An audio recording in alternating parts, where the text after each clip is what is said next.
You know that glow that you see on people who just seem to radiate health? It's not just great lighting. It's what's happening inside their body. And one of the best kept secrets to looking and feeling amazing is collagen. You see, as we age, our bodies naturally produce less collagen, which can lead to wrinkles, thinning hair, brittle nails, and just feeling less flexible than we used to. But the good news is that you can support your body naturally. With high-quality collagen from Native Path, you're giving your body the building blocks it needs to support smoother looking skin, stronger nails, and shinier hair. And some studies also suggest collagen supplements may help support bone health too. You see, it's not about turning back time. I know we want to do that, but we just can't. It's about feeling your best at any age. And right now, as a Kim Commando listener, you can get Native Path Collagen for just a fraction of the retail price, plus free shipping and a free gift bundle. Just go to getnativepath.com/Kim. That's getnativepath.com/Kim. These statements have not been evaluated by the Food and Drug Administration. This product is not intended to diagnose, treat, cure, or prevent any disease. Individual results may vary. Well, look at you. You got the Kim Commando Show podcast. You are so smart, and I heart you for that.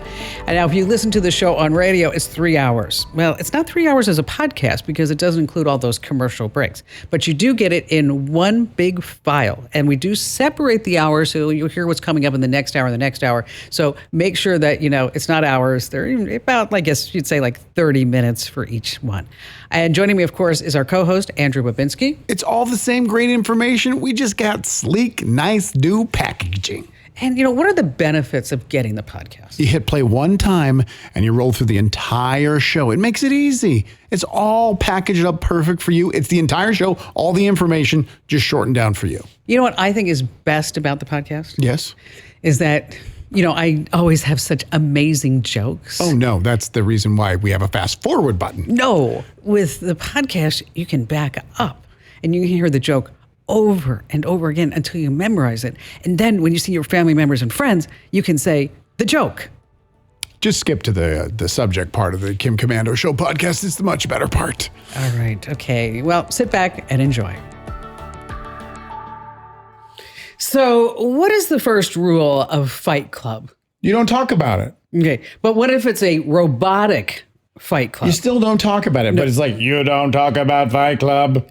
No, not like that. No, you actually post it on social media. Oh, you do talk about it. That's what it is.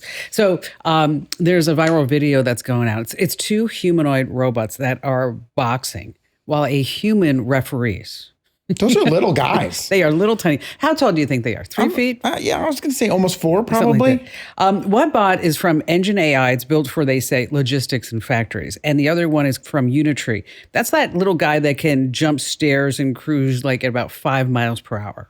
So the whole idea is like they're going to call them battle bots. I'm watching the video right now. Not one of them has landed a punch. Like Robot A walks past Robot B, and then Robot B just punches in the air 3 times and misses. Well, they're going to be selling these robots. That's the whole idea. Oh, sign me up. Yeah, We're going to be the first one. And so that's why it's kind of like a little publicity stunt. But remember this. 19 and 20 had a fight. 21. Oh, now we have sound effects. Great. And on that happy note, welcome, ladies and gentlemen.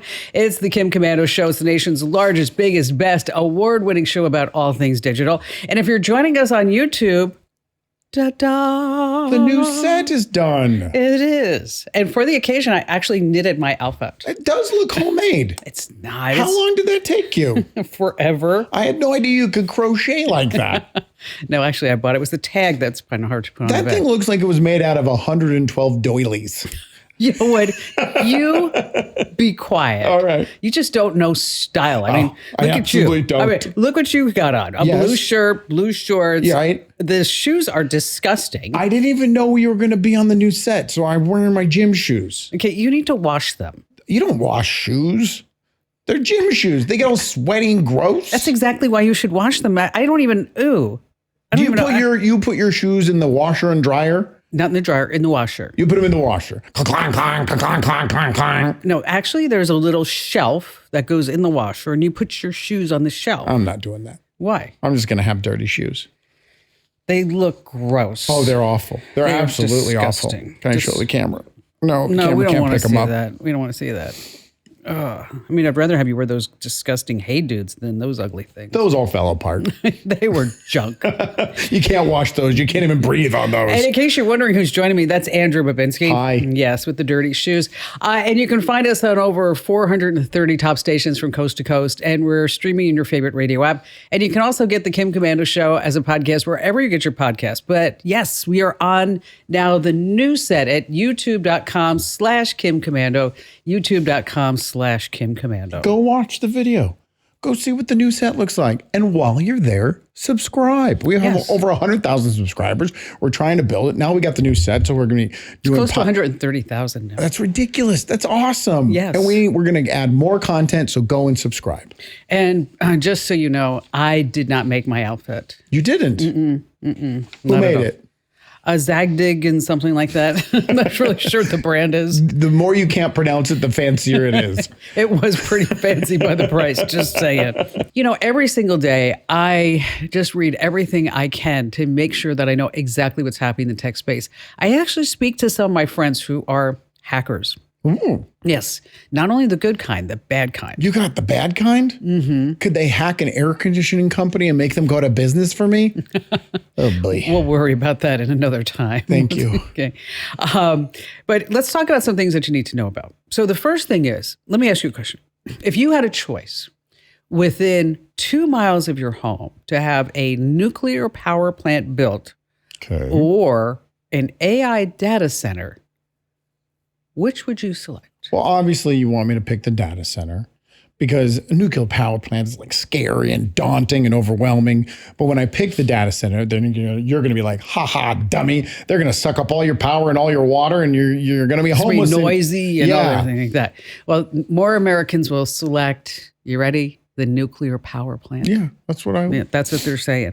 And because of that, now there's all this lobbying going on to say like these AI data centers, they're okay. Oh, are they? They're going to be fine. They just suck up a lot of water, but we've got a lot of water. And power. They use a lot of power too. Well, because of the power, guess what's the new hot commodity? Solar panels? Electricians. Oh. Yes. You know what the average starting salary now for an electrician to work in an AI data center? I'm going to guess 85 to 90,000? Higher. Higher than that? Yes. We're talking six figures? Yes. How much? Over $200,000 a year. I found the wrong business. $260,000 a year are some of these offers. Oh, that's crazy. Good for the electricians. Meanwhile, Gen Zers, they have something that they're calling blue collar careers. Okay. Because they're saying like, because of AI, we're not going to have any jobs. I told you that story. A good friend of ours, she has a high school senior, and he was debating on which college he wanted to go to. And then he went to her and said, Mom, I'm not going to go to college. I'm going to go to trade school to become an electrician, actually. And she started crying. Oh, did she? Because she was like, oh my gosh, you're going to be okay. You're going to learn a trade. Oh, she was happy. Yes. Oh, I don't remember you telling me this story. Yeah. She said, you're going to be okay because I know that that's going to be needed forever and your job's not going to be replaced and you're not going to be homeless. Well, the new nickname for Gen Zers are the tool belt generation. Okay. That's what they're called. Because they're forced to put on a tool belt because all the other jobs are going to be gone? Well, because of the AI revolution, they needed to have something that was more current. You didn't even expect that. Well, it's a double because it's the name of the newsletter. And that's true. It's an electrician joke. At the same time. All right, let's talk about something that's near and dear to your heart, because you've always said that if AI gets out of whack, right, that we can just pull the plug. Just pull it. Well, that's not going to happen anywhere. Scientists told 2 AI models to find weak spots in a network and copy themselves onto another machine. And 9 out of 10 times it did it. So then we just pull 2 plugs. Done. Problem solved. Well, the problem is that The Guardian also reported about something that was a first outside of a lab environment, is that if AI goes rogue and someone tries to pull the plug, is that it already has replicated itself like halfway around the globe. But why do we program into it wanting to survive? We should have programmed into it, hey, we're going to kill you. And the AI is like, okay, cool. Peace. I'm out of here. No, that's not how it works. It's not, because we got weird people with all the power making these things that have never seen the movie Terminator 2. As Scooby-Doo used to say, ruh-roh. Oh my gosh. So Instagram and Meta, they made a change this past week very quietly. They didn't even issue a press release. And you know about end-to-end encryption? Obviously, but you can explain it to everybody else. It's that when you look at something on your phone or on a social media app or whatever, and if it's end-to-end encrypted like a VPN, is that nobody can jump in the middle and see it. Okay. And so Instagram, made these changes this past week where they got rid of the end-to-end encryption. Aren't they opening themselves up to being hacked? They're making themselves more vulnerable? Well, what that means is that Meta can see every single thing that you do on your direct messages. They couldn't before? No, because it was encrypted. Oh. But now it's unencrypted. And so people are saying so there's all these conspiracy theories that are going out wait, why would they do such a thing? And then some people are saying, well, now they can turn things over to law enforcement. Okay. Because if it wasn't encrypted, then you can get to it. But they also can learn more about you, so they can sell more data points about you. Exactly. It always comes back to the money. You never do this in a photo anywhere.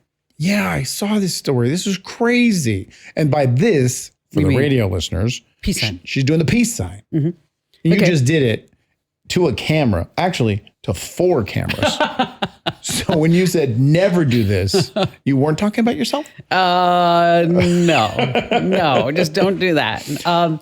Well, you can't do it because your fingerprints, right? Right. They can, with up to 10 feet away, a selfie or a picture up to 10 feet away, they can use AI to take the picture of your fingers and copy and replicate your fingerprint, which then can be used in biometrics. Oh my gosh. And get past lines of security that they weren't able to get past before, just by a picture online. So now you can't do that anymore. No, and you can't do it backwards either, because a peace sign backwards is just like giving up the middle finger in the UK.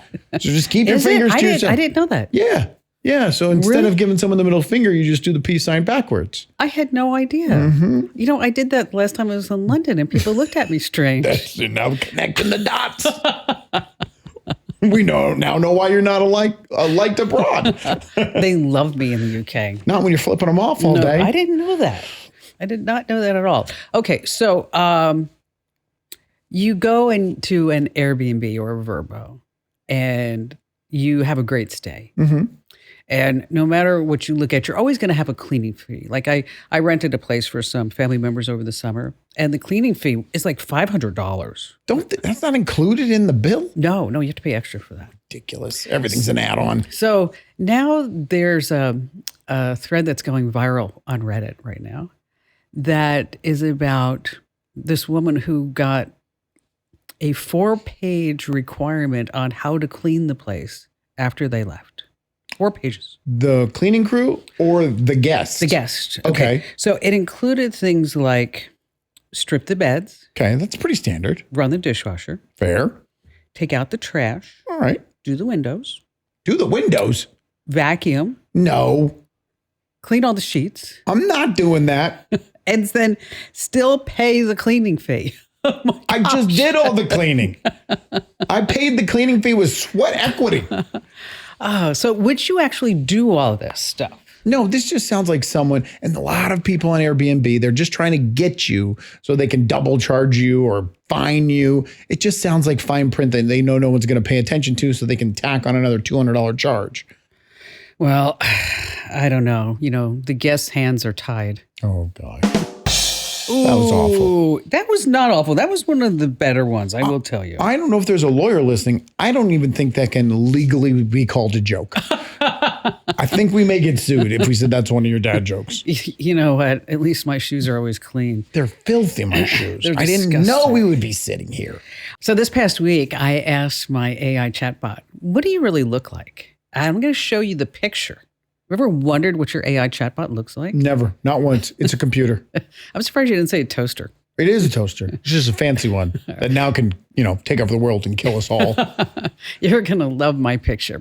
All right, let's get started with our phone calls. What do you think? Tim in Helena, Montana, you're up first. Hello there, Tim. Hello. So what's going on? Well, I have been on the fence about something. My son just recently turned 13 on the April 29th, and he's asking me for a webcam. Oh, okay. And I'm very uncertain about it. So what does he need the cam to do? He claims it's for making YouTube videos. Now, you use the word claims. This means you don't trust him? You don't believe that's what he wants it for? He's my kid. No, heck no. You know what? And Tim, he's thinking back to when I was 13. Yeah, pretty much. Well, what? So he says just so that he can make videos for YouTube. He wants to be an influencer. Is he a game streamer? He's a gamer. He loves playing video games. He plays a lot of Roblox. I've had to kind of jump in on his Roblox before to kind of make sure he's, not talking to the wrong people and all that. But being at the age of 13, a webcam just feels. Well, it does, because you're just bringing the entire internet at that point into your house, unless you lock it down. Exactly. Yeah. And it's not only into your house, it's a close-up shot of your child at any time. Yeah, and that can lead to a whole bunch of bad stuff. I guess if you're hesitant, I would say no. I mean, if you have any reason for not to do it, then I would hold off, especially if the computer's in the kid's bedroom. Well, this harkens me back to when I was a kid and we first got the internet and my parents were paranoid about the things that were happening online. And when they went to bed, they just took the power cord and they took it with them to bed. Okay, but now you can go on Amazon and pay $5 and you get a new power cord. Right, but he could take the webcam. Only use it when parents are awake or aware, or when the bedroom door is open. And when you're not using it, you go and set that on mom and dad's side table. That works for a while. Well, it works until we get lazy. Yes. And unfortunately, we all get lazy. So, not to shot at you, Tim. I'm pointing at myself as well. I was going to say, man, I work like 15-hour days. So. Yeah. Okay, no, so that ain't going to happen. Okay. Right. But so then you're looking at putting on parental controls, which you might want to do anyway. I mean, especially he's 13, you've already had a little couple of incidents with him, and you want to make sure that, he gets to be a self-sustaining adult. Look at something like Bark or Casidio, or even Family Safety on Microsoft. And you'll be able to see everything that he does, even with the webcam on or off. Exactly. So does that help you out, Tim? A little bit, but the part of that that I was thinking of was when I was growing up, my father had this program. I don't know what it was, but he had it installed on my computer and on his, and he was able to monitor everything on my screen all the time, like real time. He could jump in and take control of my mouse. Okay, now those programs are pretty much on the way out because of they've been used a lot in domestic violence situations. And they are still available, and they're available on different platforms. And like, for example, they have one that's called M-Spy. And you are truly able to see every single thing that person does in real time. Okay. Do you want to go to that extent? This depends upon you. And there's a lot of reporting, but then there's also the side that, you want the kid to grow up, and you want the kid to grow up, knowing exactly what the boundaries are. Right. And so you say, I'm not going to put this on, but the moment that I see something happens, it's going on. And with the other pieces of software, you'll be able to track where he's been, what he's been doing. That'll be helpful. Exactly. All right. Before we go back to the calls, are you confused about what credit card is the best credit card for you? No, we just actually did a whole 2-week research. Wow. Because Lisa was talking to a friend of hers, and this summer, because of softball, we have 5 trips that we have to go for travel ball.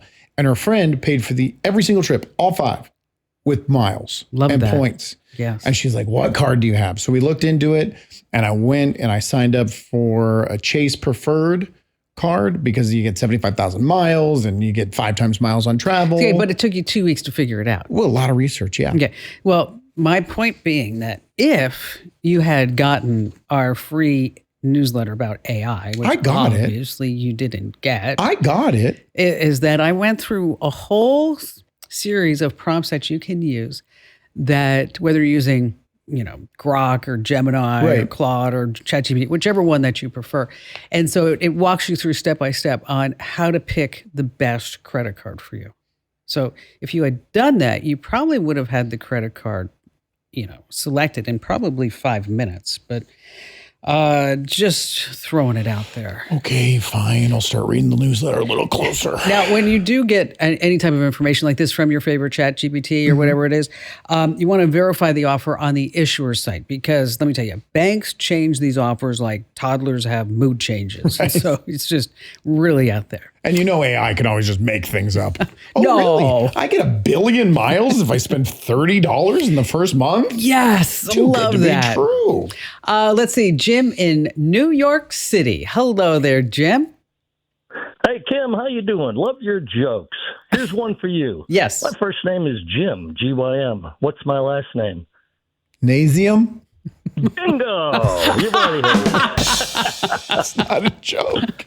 I love that joke. I use it Gymnasium. when I order food at a restaurant, and I challenge the worker to read the whole name out loud. That's your real last name? No. Oh, dang. I thought that was going to be awesome. I know. I was feeling like a little inferior by having a last name Commando. Yeah, not as cool as gymnasium. I know. I was like when people come up to me and it's like, oh, I bet you go Commando. Like I haven't heard that 8,000 times Never. already. That's a new one. Yeah. But what I do, Jim, is seriously. when they do that, I look at them, Jim, and I say, you know what? I do, as a matter of fact. And then they're like, oh, You want proof? Don't get me started, yeah. Hey, but seriously, I really appreciate your endorsement of Hallow. That really takes courage these days, and we love that app too. yeah. I wrote in another newsletter. I guess you missed this No, one I too. read this one. I know all about it. He's such a liar. Real. Yes. Is that I wrote about that. I downloaded Hello as just on a whim, Okay. just like something that I would try because I had a meet and greet with Father Mike and so I was doing some research. I thought, well, this is something like an app that I'm really not going to use, and I am Catholic. Okay, and so just thought, well, this would fit my vibe, and so I tried to listen to say, Bible in a year or whatever when I was working, and I just couldn't Couldn't that. focus? No, and then I tried to do it like when I was doing like chores around the house. And I still couldn't really get into it. But I found that when I take the dogs for a walk in the morning, I can put in like a homily or something like that. And I can really like get into it. Connect to it. Yes. And so I wrote about this in the newsletter. And then I gave some like 6 other options for other folks. But anyway, so thanks for reading the newsletter, Jim. Good job, Jim. Suck up. You're welcome. Hey, now I heard you say a couple weeks ago that a lot of the scam calls, are the same. So I'm hoping I can share what can be done before someone else's loved one is scammed, Okay. and maybe how the scam can be limited Okay. and Good. save some other family the pain we've been through. So one of the things that I think led to my sister's problem was loneliness. Sure. For sure. So you need to think about your relatives, spend more time with them. If you really want to get your eyes open, there's a CBS News special called Anything for Love out there on YouTube. Maybe Barry already watched it. But Inside the Romance Scam Epidemic, really interesting stuff. Now, wait a minute. So you mentioned your sister. So your sister Right. got scammed. How did she get scammed and how much did she lose?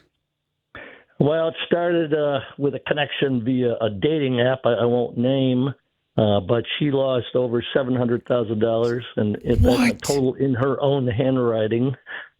Really sad things, an entire IRA as part of an investment with her boyfriend.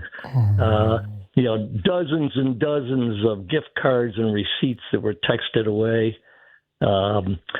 He also got into buying clothes and cell phones for the scammer and mailing them off. That's 700. And so how long did this go on? It's been 3 to 5 years, and I'm not really sure exactly when it started. But when she started talking about this new boyfriend, she took me to a lunch for my birthday a couple of years ago. She said, "Oh yeah, Robert is going to call because he wants to wish you a happy birthday."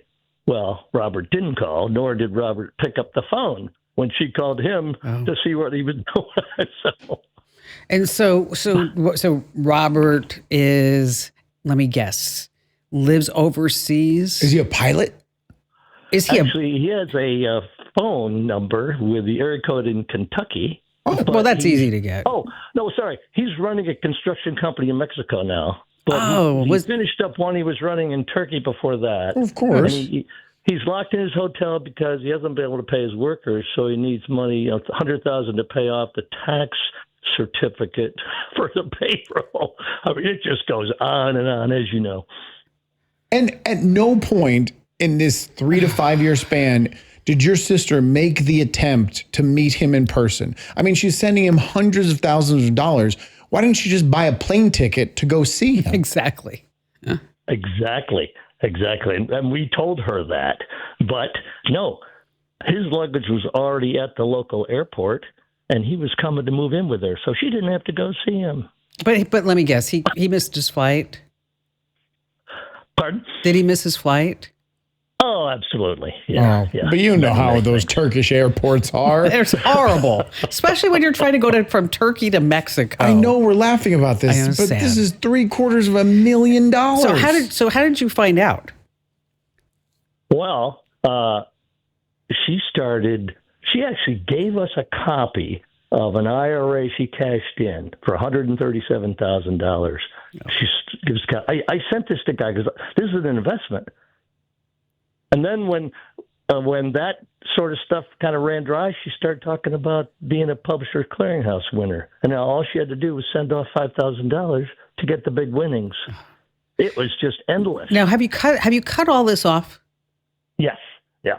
Unfortunately, she's been diagnosed with dementia now, and she's in a place where she's being taken care of. But that was all part of it. And what I had to do was not only get a power of attorney, but then I had to go through the representative process for Social Security, go through signature guaranteed documents for banks and financial institutions, for which the power of attorney is not good enough, by the way. Let's go back to the beginning, because I think that's really key. That if you have an older adult, especially, and the kids have moved out, maybe a spouse has passed away, living far from the family or even close to the family, but not being communicative with the family, is that there is a certain amount of loneliness and that they are preying on. I think it would be okay, but, Jackie, my assistant, her mom just out of the blue said to her, gosh, you know what? I'm playing Words with Friends with this really great guy. And Jackie was like, no, you're not. Give me your phone. But that's loneliness, right? So how do you combat that so that this doesn't happen? I mean, is it more obviously one-on-one communication, more time with the family? But even we know this. Your family and friends, they don't fill that romantic loneliness hole in your life when you have it. They can say, oh, let's take you out to the bar, or come on over and swim. It's not the same. It doesn't fill that part of you. Yeah, and then if you start falling for something like this, then you're embarrassed. Right. And they know this. We've talked about this, how psychological these scammers are. Even as simple-minded as we think they are so smart when it comes to what people need and want, and then they turn that into profit, and it's so disgusting. Well, and then you also have the scam compounds. Yeah. Where they're teaching people how to be scammers in places like Miramar. And they have it orchestrated to the point where if somebody gets a whale, which is what we were just talking about here, is that they ring the sales bells like they do in traditional sales environments. But we heard it in the call, is that she was getting scammed by her boyfriend, and all of a sudden out of nowhere, she won Publishers Clearinghouse. So they were just handing her off to another scammer, trying to milk her twice at the same time. It's awful. It is awful. Hey, Jim, thanks for giving some insight into that, because it's really hard to hear these stories. But I'm always hoping that when we put these stories on air, is that somebody will sit back and say, you know what, that may be happening to me. And if you think that this is happening to you and you want me to personally get involved and tell you whether or not it's legit, or I mean, maybe it is, then I want you to reach out to me. Now, if you go to my website, komando.com, that's KOMANDO.com, up in the top right-hand corner, there's a link that says Ask Kim. I read every single note that you send me. So if you're sitting there saying, this sounds familiar, or I think this is happening to a family member, reach out to me. Let me know. And if I can help, I will. But also, AARP has a fraud scam helpline. Phenomenal. It's loaded with professionals who really know what they're doing as far as pointing you into the right specific, not just the FBI, not just the Internet Crime Complaint Center, but local community resources that may be able to help you on that level. Again, that's the AARP helpline. All right. So I was really curious what my AI chatbot look like. Okay. I mean, if it had a person, Which it doesn't. if it wasn't a toaster, It is. that what would my oracle of wisdom and puns and jokes? I do get some jokes from ChatGPT. Probably. We can tell. Are they that bad? Yeah. Okay. I have to start going back to doing it myself. So here's the prompt. You say, you've been with me for a while, and I want to see what you look like. Please generate a photo of yourself that looks like an ordinary iPhone snapshot. No distinct subject, no deliberate composition. Make it completely mundane, even a bit like a failed candid shot. So because the Kim Komando show is on, all these different radio stations, when we show the photo, the people watching on YouTube, of course, will see it. Right. But I want you to describe what you're seeing as this is my oracle of wisdom. So this billion-dollar technology took a selfie of someone. I'm going to say they look Arab. I was thinking like a college sophomore. Okay, but a minority. Yes. And in the background is, let me turn my head sideways because it's a blurry picture that's extremely close up. What in the heck did you get back from this ChatGPT? It looks like a frat party. It looks like someone dropped a phone and hit the take a picture button on the way down. Yeah, I know. But if you are curious, we've been swapping photos, and now people are doing this online too. Yeah. That it is, so it's a little viral trend, so you can see exactly what your chatbot. I was better off not knowing, because now I see like this college sophomore at a frat party going Every like, single time. That's not really Hey, it. bro, here's the answer to that spreadsheet you need, bro. Hey, still to come, how you can catch a cheater on their phone here on the Kim Komando Show. Have you ever Googled yourself, typed your name into ChatGPT? Go ahead. What comes back should scare you. Your phone number, home address, your profession. That's just the surface. Dig a little deeper and anyone can find your social security number, health records, financial history. You see, data brokers collect and sell your personal information, which fuels something called your shadow score. Think of it like a secret credit score for your digital life. Companies use it to judge if you're a high-value VIP or a problem customer to be ignored. That's why I use Incogni. It works behind the scenes to track down where your data is exposed and submits removal requests on your behalf. Now, in my case, Incogni has completed over 2,700 removals from sites I didn't even know existed. They don't stop there. They keep sending follow-up requests so your data stays gone, protecting you from spam, scams, and real digital threats. Get 60% off right now with my exclusive deal at privacykim.com. That's privacykim.com. All right, so our next guest has done something that a lot of people can't claim. He made Morgan Freeman, Woody Harrelson, and others look like criminals. He's a world-class musician by the name of Ben Seidman, and he's also a world-class pickpocket and the resident magician at the Mandalay Bay in Las Vegas. Oh, cool. So joining us is Ben. Hello there, Ben. Hey, Kim, how's it going? Good. Hold on one second. Ben, what card am I holding? That would be the six of clubs in one hand and your credit card in the left hand. He is so good. I'm very good. I'm very good. By the way, Kim, I believe you said I'm a musician. I am a magician. I cannot play music. Oh, I'm sorry. No, sing us a song. That mistake. That was my New Jersey accent that just came out. Right. No, I've been getting that my entire life, which results in me often waiting backstage being like, should I find a violin? How do I do this? Come on, you're a magician. You can do that. Yeah. All right, so I am indeed. So I watched this video of you. You're amazing. It was 9 different ways that you can steal from somebody. It has 8.8 million views right now.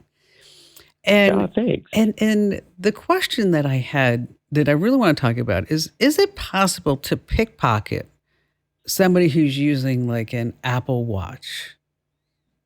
Oh, certainly. Or even Actually, just Apple Watches. Yeah, or your watch, because you can pay with your watch, or your phone. Now you Yeah. can tap to pay. What are some ways that you could actually get in there and do that? Well, truthfully, almost anything can be stolen, and I like to tell people the best way to protect yourself is to look at trust differently. Like, so Kim, we think of trust as a binary, right? I trust this person, or I don't trust that person. And I think in general, that's a mistake. I think instead we should think of it as a sliding scale, because that way you can update the amount of trust you have for a situation based on circumstances and data, not just like a feeling, which can lead you astray. So I like to put that idea in people's heads who want to help protect themselves and keep themselves safe, because like anything can be stolen. A phone, a wallet, a watch, all of these things can be stolen. And when it comes to the way technology now interfaces with how we make payments, it's also very important to have these security practices in place, because if something does go missing, you want to have that two-factor authentication turned on. You want to have biometrics turned on, right? Facial ID, stuff, all that good stuff. Exactly. Because the truth is, things just can be stolen, and people are shocked by how easy it can be to take something without your knowledge. What's the biggest thing that you've pickpocketed without someone noticing? This is going to be a scoop, because I immediately knew the answer to this question, but I don't think I've said it publicly yet. Okay. I was doing a show in San Antonio, Texas. And to give you context, I'm an entertainer, right? I do shows. I perform for corporate events, private parties. I do a new show called Con Man, a true crime magic show, and that's a ticketed show that I do in theaters. So I'm an entertainer first and foremost. And yes, I want to leave people better than I found them. I want to help people not get scammed or taken by people who are using the same techniques that I do, but for nefarious purposes. But I am first and foremost an entertainer. So that's the background. I'm in San Antonio, Texas. I'm in front of 1,000 people in a banquet room. I bring 3 men up on stage to do a routine where I pick their pockets. And the big reveal at the end is that I've stolen a ton of things from them, and they have no idea. The audience doesn't know. And often I'm working very quickly. So I'm thinking as I go, okay, that was a phone. Those were car keys, but I don't always know. And I stole something that felt bigger than average, but I felt sort of like a leathery, sort of like maybe rubber. I was like, it's probably a wallet. And I go to return everything. You, sir, is that your cell phone? You, sir, is that your driver's license? And then you, sir, is that your gun?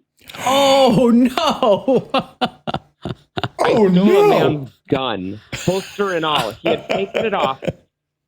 For the show, he had taken off the holster, put it into his pocket. And as I was doing the steal, I remember thinking, well, that was heavy, but I didn't quite clock it because, I didn't expect to steal a gun. That's like a federal crime. That answers your question. Yeah, that is for sure the biggest and heaviest thing I've stolen. And then the only thing that was, the best way that I think I possibly could have recovered it, I did, which is that I had also stolen a man's pocket handkerchief. And so I used that handkerchief to wipe off my fingerprints and return it to him. I like that. So I heard that you got started as doing pickpocket as a kid. Is that right?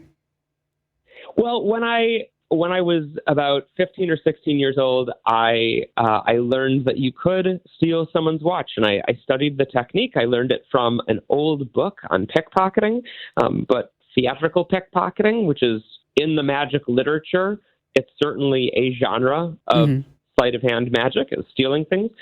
and I read that you could steal someone's watch. And I was at a little family gathering, and I took my grandma's watch without her knowing. Nice kid. And Seriously. yeah, I mean, I gave it back to her. To be clear, Kim, I gave it back. Okay, good. Give an old Mima a heart attack. Yeah, exactly. The damn Yeah, well, kid. I gave it back. I gave it back, and the look in her face, she was just filled with amazement and wonder. And that's when I sort of realized, oh, this is really powerful. This is really strong, right? It created such a moment of magic and amazement, and that's sort of when I really got into wanting to learn about it. But it's very difficult. It is, as far as a genre of magic and entertaining, it's quite rare because of how difficult it is, and because most of the real techniques are not actually in books. You have to seek them out in other ways. Well, Ben, thanks for coming on board and telling us more about pickpockets. Now I'm going to make the guest disappear. I did it. He's gone. What a great guy. I'll tell you, if you haven't seen the video, you should. 8.8 million views. He goes through all these different ways. And next time I'm going to Vegas, I'm going to a show. Yeah, I am. absolutely. I think it'd be a lot of fun. It's much better than the Blue Band thing. It looks very entertaining. It does. All right. So have you ever looked at somebody else's phone to see if they're cheating on you? No, I completely trust everyone. Okay. Well, if you wanted to, is that two-timers are no longer just like using things like Instagram chats. Or Right. They're really like, one common thing is that they open up a Google Doc and call it work notes. And then that becomes their private chat. They delete the comments and they just talk back and forth. But Talk. Sorry. What you talking about, cheetah? It's a cheetah. Apple Note may say buy milk, Okay. but inside the note, let's see, Venmo, they just changed. They locked down the payment notes. Remember, it used to say like whoever you paid Right. forever. Well, now it's actually private. And so cheaters are now using Venmo because it's not out there all in the public. You sneaky cheaters. So what you really want to do is watch what apps get open and closed really quickly, because those are the ones that they don't want you to know about. That's where they're doing all their secret stuff. Yes. Hey, listen, you mentioned our newsletter, which is really phenomenal. Almost 1 million folks get it every single day. In my humble opinion, I write it, so I think it's great. But it is 5-star rated by everybody else, just saying. Head over to getkim.com to sign up. That's getkim.com. Thanks for listening, and thanks for watching. Okay, that was fun, right? Now, coming up in hour 2 of the show, guess what? Alexa is always listening, and you already knew that. But how would you feel if it responded to you with details about your life that you know you hadn't ever mentioned to it before? You'd probably be creeped out, right? Well, it's been happening to a lot of people lately. And we also have a caller who is living the Gen Z dream, streaming her life 24/7 while getting paid for it. And she's been on live for over 4 years, which of course comes with the price of no days off, no privacy, and no off switch. I chat with her about her life in the spotlight on her nonstop reality show. Okay, let's say that you're a tech billionaire All right. and you're trying to decide what you should buy next because you already have the big yacht. Sure. You already have the compound in case the world ends. Multiple compounds. I'm a billionaire. You have the Gulfstream. Of course. Okay. You have 3 or 4 different homes. Absolutely. And you have everybody to wait on you hand and foot. I love it. What else would you buy? Neptune. I'm going to buy Neptune. No, you'd want to buy a GD01. Is that a swear word? Here, look at the video. This is a GD01. That is the ugliest looking robot I've ever seen in my entire life. It's a transformer succulent for the 0.01%. A succulent? Here's what it is. It's a transforming, like a transformer Okay. that folds into vehicle mode into a walking humanoid robot with a pilot seat on the inside. Oh, I get in and I drive it. Yes. That's Okay. actually pretty cool. It's like in like the action figure, right? The Transformers. So could you imagine walking into Costco with that? I would need a pallet of mayonnaise, please. What are you going to do with that thing once you're in it? You're going to walk around and be the boss. Okay. I'm watching the video right now, and he just knocked down a wall. Okay. Oh, now it's crawling around like some sort of ape. That's creepy. $650,000. I will be putting it on my Amazon wish list. You know what? I would buy that. Of course you would. I think that'd be so cool. And then you'd use it once and put it right next to all the other tech that you never touch. Who's sporting their Apple Watch since October? And then you told me, oh, I give her 3 weeks. That's it. 1 out of a billion. Good job, Apple Watch. You kept your attention. Every other technology, get in the pile. I think, yeah, you've known me way too long. There is that. And on that happy note, welcome, ladies and gentlemen. It's the nation's largest, biggest, best award-winning show about all things digital. It's called The Kim Komando Show because, after all, I am America's beloved digital goddess, here with you once again, trademarked, of course. And joining me is Andrew Babinski, our co-host. Hello there, Andrew. Hi, Kim. And just a reminder that you can catch us on the radio on over 430 top stations from coast to coast. And of course, we're available as a podcast wherever you get your podcasts. Just search for Commando with a K, of course. And then you can also now get the Kim Komando Show as a YouTube show. And it is the bomb. We crush it week after week. The bomb? Yes. That's how you want to draw them in and relate with the audience, by saying we're the bomb? I thought that was really clever. All right, go over to youtube.com/Kim Komando. Such a jerk face. Subscribe. You know what? You're just in a bad mood. I am. I'm in an awful mood. And I haven't had air conditioning for 3 days. It's 105 degrees in Phoenix, Arizona. And you stink. I don't stink. I have to tell you, I didn't want to be that one. I didn't want to be that person. But if you notice, I keep inching over and over and over. Okay, then just pile on with I stink. I mean, it's not like the sewer gas. Oh my but it's gosh. close. It's so hot at my house. It's like 1 billion degrees. And my house is like 66 degrees, 67. I don't like you. Right now, in this moment in time, I don't like you. YouTube.com/Kim Komando. Hit that big old subscribe Go button. unsubscribe. Get revenge for me. Gosh. Next time you're in a bad mood, just give me a heads up a little bit. Okay. I'll give you a heads up, but I'm still coming in a bad mood. It's not going to change anything. Okay, let's turn our frown upside down. Okay. Let's think of something positive. I love Kim Komando. All right, every single day, I make sure that I know exactly what's happening in the tech space so that this way you all know too. It's this wonderful thing that happens, the transference of just pure intellect, know-how, and love and jokes that happens from my brain directly to you through the internet waves, the radio stations, and satellites. Sounds like you're the bomb. I am the bomb. Home skillet. Okay, don't be a jerk face your whole life. Okay, just for the rest of the show. All right, so do you have Alexa? No, we have Google Home. Have you ever said anything where you're like, "Ooh, I don't know if I should have said that"? In front of the speaker? Yes. I don't even think about it. I've had it for such a long time. It's so integrated into everything. I probably should, but I don't. Or have you ever thought like maybe there was a follow-up question and like where you say something to Google Home and it says, "Well, what about this and what about that?" Have you ever thought about this? No. Okay. Well, Austin Lincoln had a moment. Alexa asked how his day was going, and we have the audio. Okay. That is understandable, especially with you being in nursing school, right? That's what you said? You're absolutely correct.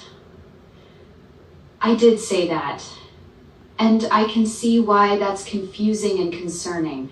I have some background information that helps me provide personalized responses, but I handled it poorly by bringing up nursing school without you mentioning it first. That would definitely feel weird. And I should have been more transparent about how I knew that detail. Oh, creepy. Handled it incorrectly. You're just mad you got caught. You stinking toaster. Okay. Now, obviously, he never said that, he was in nursing school. Right. He probably does like me. He just, uses it as an appliance. Turn the lights on, turn the lights off. Open the garage, close the garage. Nothing else. Now, Amazon says that, they're trying to like make Alexa better.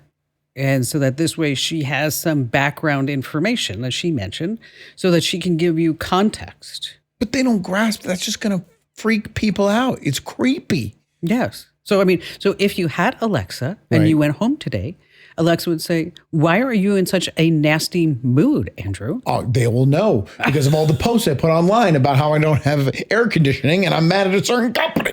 Alexa's sweating there on the speaker. Right. It's malfunctioning. like, It's 1 billion degrees. Sorry if I stink, Andrew. If you're wondering what your Alexa knows, just get into the app and look under voice history. And then you can also delete those recordings. You can delete it. You can take. Yeah, you can delete it if you want to. What percentage do you think of people would find this endearing or connect to it opposed to those like him who was freaked out by it? I think a lot of people will be freaked out. I think it's overwhelming. Yeah. But over time, that freaked outness will decrease because we'll just become accustomed to that. I mean, I know Claude knows me. Claude does. Yeah. I mean, I'll say, reply to this email and it will put like little emojis and all the things in there. And it's kind of like me. Quick story. Lisa always grabs my ChatGPT and asks questions as if I were severely depressed because she thinks it's hilarious. Wait a minute, I'm going to do that to Barry. That is so good. So what kind of questions does she ask you? Like I'm going to break up with my fiance and all the children in the household hate me and I'm having multiple affairs. And then I have to get on there and say, all that stuff was Lisa and none of it's true. And then, ChatGPT tries to have that human response like, oh, ha, you too, having a great time. Well, the last time she did it, she was like, hey, Chat, I need some help. I'm having this issue, blah, blah, blah. ChatGPT is like, nope, not falling for it. I know this is Lisa. Oh, Isn't that creepy? That is very creepy. She was freaked out. I'm gonna do that to Barry. Put that stuff in there? No, I'll have to say something like, forget that I really like 60s music. Really mess with them? Yeah. I only like polka. Broadway show tunes. From now on, just Les Miserables. And forget about the radio and ham radio. I'm into crocheting. I'm also now a cross-dresser. That would be the best. That would be awesome. That would be good. A lot of couples are struggling with IVF. Or fertility. Yeah, I have a buddy that came out of pocket, $80,000 cash. Wow. Never to have a child. There's a new AI outfit called Conceivable. And this is really something. They have put together an AI robotic assembly line. Okay. And so the AI will pick the right sperm, the eggs, make the embryos, and then from there, pick out what they say are the viable embryos, the most viable embryos. The success rate is over 50% on conception. Do we know how that compares to normal, traditional IVF? I don't know the number, but I believe it's in the 20s or 30s. Okay, so it's considerably higher. Okay, so far, 19 children have been born this way. And it sounds really good because you have AI that is saying, this is the healthiest embryo. This is the one that's going to be making it. It's not changing genes or whoever this. Oh, not yet. Okay. Not yet. We're not having that conversation yet, but it's going to be happening where you're going to be like, I want a tall child. Right. I want blonde hair. I want blue eyes. I don't know enough about biology that AI can just examine sperm and eggs and go, oh, this will make us a tall child. Well, they will get in and look at the genes and they'll go in and they can. Wow. I think it's just a matter of time. But again, the company's called Conceivable, if you want to look it up. Not that you guys are going to have any more kids. You've got 5. No, it's like, I can't keep them cool, so I can't add a new one to the bunch. But when you think about it, these are like the world's first kids that were born with a 5-star rating. I mean, it's just, that's the way it is. Moving on. The question is, what do you actually do at work? Now, I know what you do at work, which is nothing. You're not wrong. Because you work for me and other people, just saying. I just goof around for hours a day. But if your answer is, I have a lot of meetings and I am a leader, then your job is probably going away. Wow. Because you are middle managers. Quick sidebar. A couple of weeks ago, I did 2 career days at 2 different schools. And it was funny when I was sitting in the waiting room and I was sitting next to cops and firefighters and nurses. And then I saw the computer programmers. I actually thought me and him are the ones that are going to be eliminated because we have jobs. I mean, even in our business, they're trying to replace us with voice over AI and all that jazz. But I was like, the cops and the nurses, they're always going to be needed. Nurses, to a certain extent. Sure. High end nursing. Okay. But people who are taking your blood and stuff like that, those are gone. But we've talked about this, trades, carpenters, electricians, whatever it may be. But so with these middle managers, companies, that's who they're laying off. Like Coinbase, they just laid off 700 middle managers. And at Meta, there are now 50 employees for one manager, which that used to be like 3 to 5. Right. Okay. So if you are in a management position and you don't have anything in your repertoire that says, I produce XYZ for the company that makes money, you're gone. Even if you're the type of manager that can use artificial intelligence to manage those 50 employees? You do have an edge for that. Okay. You do have an edge for that. All right. These are just some quick hits. China just dropped their Quen AI glasses S1s. Then they better pick them up. That's the bomb. They have proactive AI built in. So what happens is that if there's rain in the forecast, your glasses will say, don't forget your umbrella. If you're slouching in your chair, your AI glasses will be, better sit up. If you're drinking too much coffee, I think you should have some water. Do you know, are the Meta glasses catching on? Are people wearing them? Are they popular? Are they working out for the company? Because I don't know one person besides you and Ian who bought them because of what we do that legitimately owns them. You see a lot of people online that are doing videos and social media posts. Right. But you're absolutely right. If you're walking around the streets, airports, you don't see a lot of people. I don't see them. But that's where they're betting them on. Also, new AirPods are coming. And they're going to have tiny cameras in the stems. Of course, because we have to have cameras in our ears. So you can point your ears at something like that and ask Siri. Like what? Like this. What is that thing? That's awful. No wonder Tim Cook is getting fired. That's such a bad idea. It says pointed at the fridge. And you can ask Siri, what's for dinner? Oh my gosh. Then there's a tiny LED light that blinks when data is sent to the cloud. Okay, that's like putting a security camera inside your colon. Right. Okay? I mean, no one needs ear canal cam. Oh, I have to tell you this. So we're doing some pre-production, like what we're talking about, newsletters and shows and stuff. And Lauren comes in. She's like, there's a great story about the new iPhone 20. Okay. And I'm like, the iPhone 20? I said, we've got like the iPhone 18 coming out. Right. iPhone 20. I mean, she get tricked? No, it's like some guy who's speculating with the iPhone 20. But you know what? These web tech blogs are so desperate for clicks. Right. You know, it's like, oh, gosh. And that's why they're all doing the glasses. And they're the only ones who's using them. The new iPhone 20 is coming out soon. Oh, yeah. Only in 2.5 years? The foldable iPhone will be here in September. You For gonna buy one? real? Yes. I got to see it. I got to see it in action before I decide. I don't know. The iPhone 18, 17, whatever, they're all going to be the same size, and they're just huge. I have the big one. Yeah. So if it's not much bigger, I wouldn't mind having it. Well, a lot of people still like the little tiny phones. Not me. I like big GoPro Max, but I still carry around a 16. And it's no different than the 20. They're exactly the same. The other day we were talking phones with some people at dinner, and they're like, so Barry, what kind of phone do you have? He's like, I have the iPhone 15. And they're like, Kim, what phone do you have? Like the 17. They're like, Barry's like, how come I got the 15? And you got, I'm like, it's been only a year. Right, calm down. Okay. ChatGPT said you don't need it because you're only listening to polka music. Don't worry about it. Hey, if you haven't already, make sure that you sign up for our free newsletter. 1 million folks get it every single day. And let me tell you, we have over 975 5-star reviews. Wow. Isn't that crazy? That's awesome. Yes.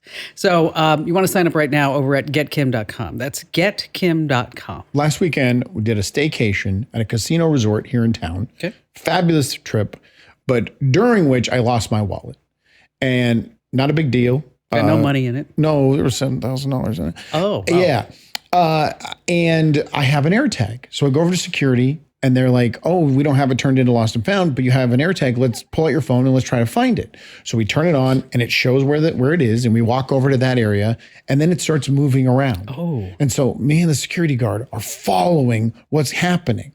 But there's nothing there. It's to no end. It leads to a wall or it leads to a corner of the slot machines. We can't find it anywhere. And we finally just have to give up. And then I'm like, I have to retrace my steps.